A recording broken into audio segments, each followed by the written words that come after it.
We go downhill now, the water rushing back into the back of my shoes for a change.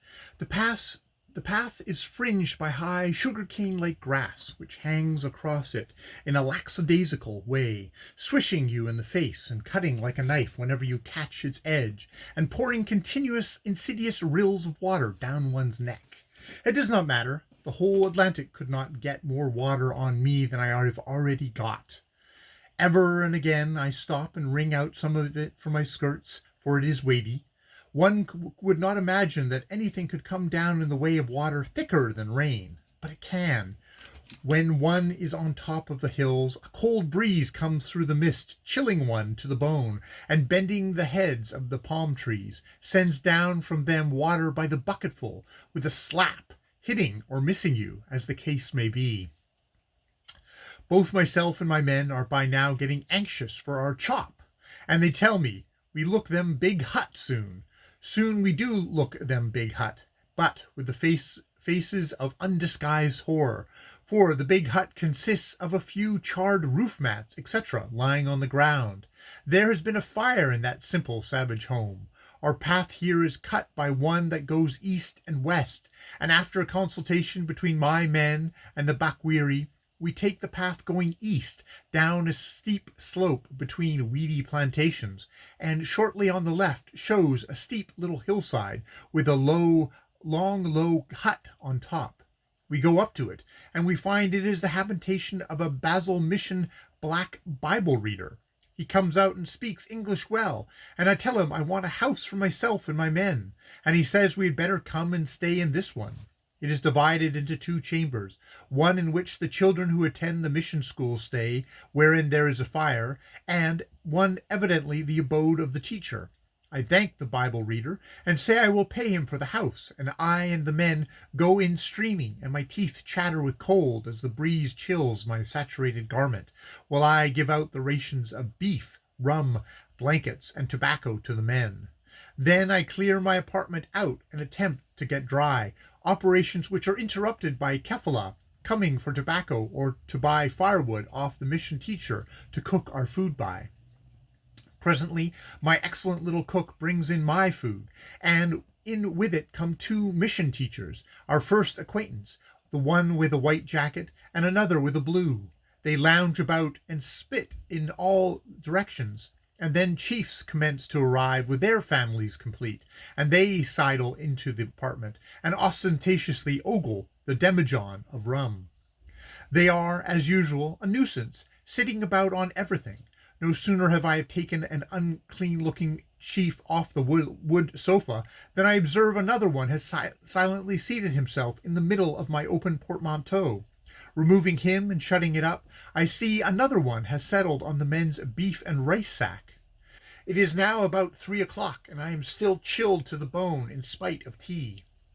The weather is as bad as ever. The men say that the rest of the road to Buea is far worse than that which we have come along so far, and that we should never have get there before dark, and, for sure, should not get there afterwards, because by the time the dark has come down, we should be in a bad place too much. Therefore, to their great relief, I say I will stay at this place, Wana, for the night, and go on in the morning time up to Buea.